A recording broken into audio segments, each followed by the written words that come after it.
Assalamualaikum warahmatullahi wabarakatuh. Selamat pagi, selamat siang, selamat sore, selamat malam Pak Rizky. Perkenalkan saya Astrid Deborah Manurung dengan NIM 2050 20300 1111082. Izin membuat video ini terkait UAS dengan mata kuliah Sistem Informasi Manajemen.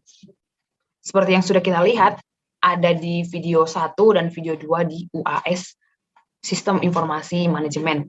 Yang pertama dengan topik Artificial Intelligence Algorithm, Pros and Cons.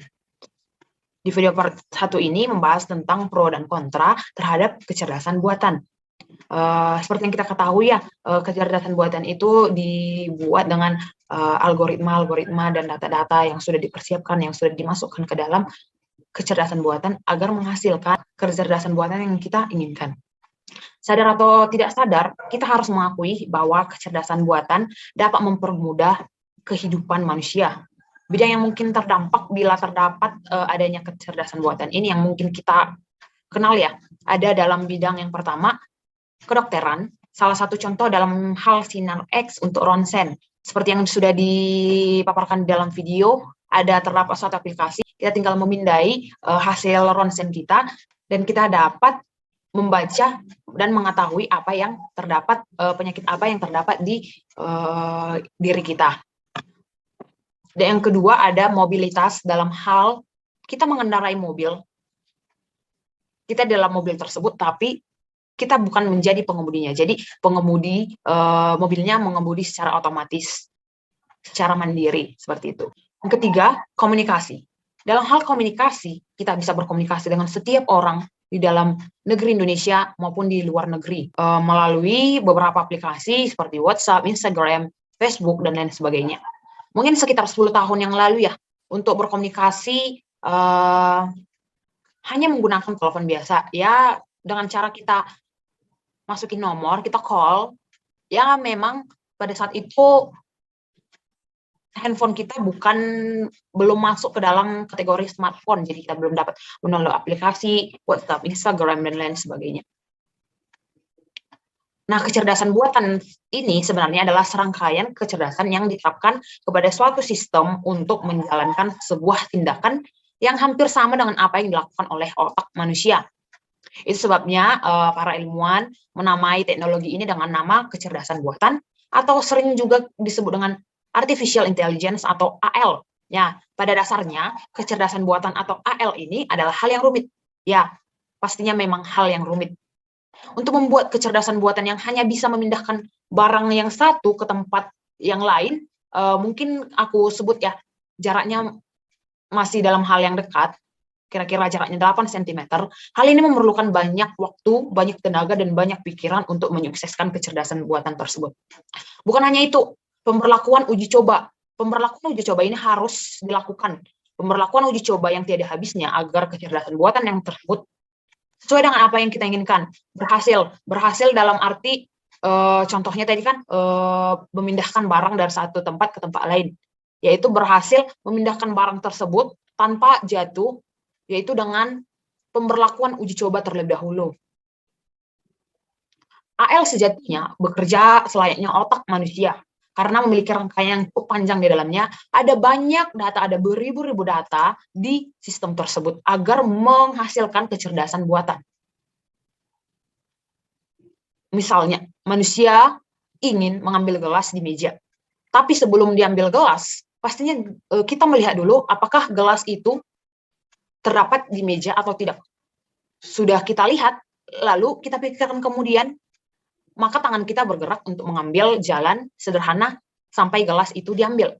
Nah, AL juga bekerja demikian. Tapi beda AL ini pembuatan dan prosesnya panjang agar menciptakan kecerdasan buatan tersebut. Dari memindai data, dari memasukkan data, dari uji coba. Kalau kita kan sebagai manusia, mungkin kita memikirkan sampai mengambil cuma dalam waktu berapa detik gitu. Nah, setelah dipikir semakin cepatnya perubahan dalam segala bidang kehidupan, akibat dari efek globalisasi atau perkembangan teknologi informasi yang sangat akseleratif, kondisi ini jelas telah mengakibatkan perlunya cara-cara baru dalam menyikapi semua yang terjadi agar kita dapat survive. Tidak mungkin dalam 20 tahun ke depan kita bekerja secara manual, terus-menerus. Pembuatan AL ini diawali dengan manusia yang ingin pekerjaan manusia tersebut dapat terbantukan dan ingin praktis. Ya, kita lihat ya di Indonesia, kurang lebih pekerja di Indonesia bekerja selama 7-8 jam sehari. Nah, dengan adanya bantuan kecerdasan buatan ini, yang 7-8 jam yang harusnya bekerja secara manual, dengan bantuan kecerdasan buatan atau artificial intelligence, pekerjaan kita jadi lebih mudah dan lebih praktis. Jika dikaitkan dengan pembelajaran mata kuliah sistem informasi manajemen, kecerdasan buatan ini sangat berhubungan dengan mata kuliah kita.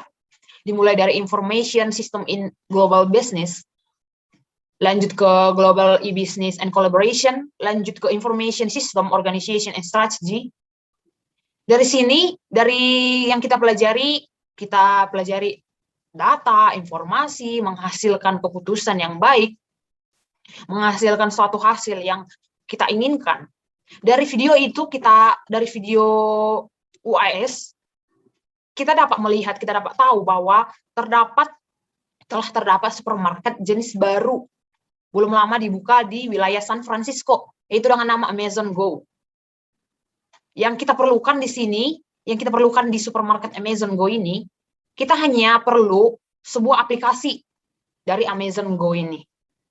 Dengan langkah kita hanya memegang ponsel, lalu scan, pemindai atau barcode, dan kita bisa masuk ke dalam supermarket tersebut dengan adanya aplikasi dan kita scan barcode.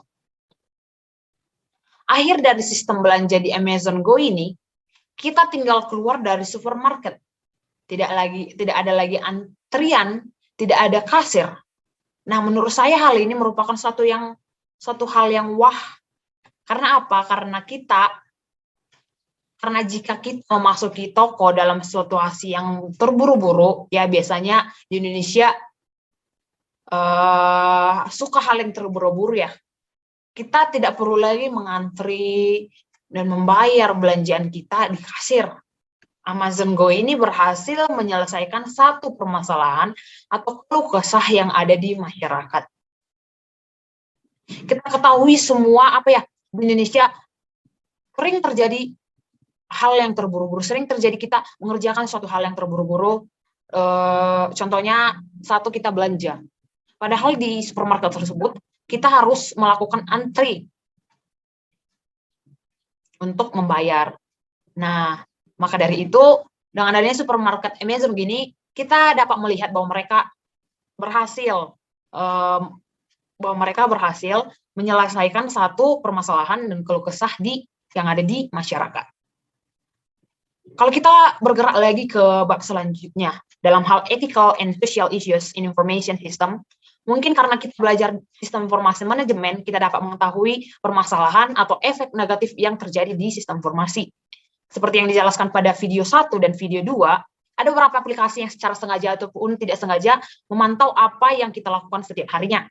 Dari sini kita dapat melihat bahwa dengan adanya kecerdasan buatan ini, tak selalu membuat kita merasa aman dan nyaman.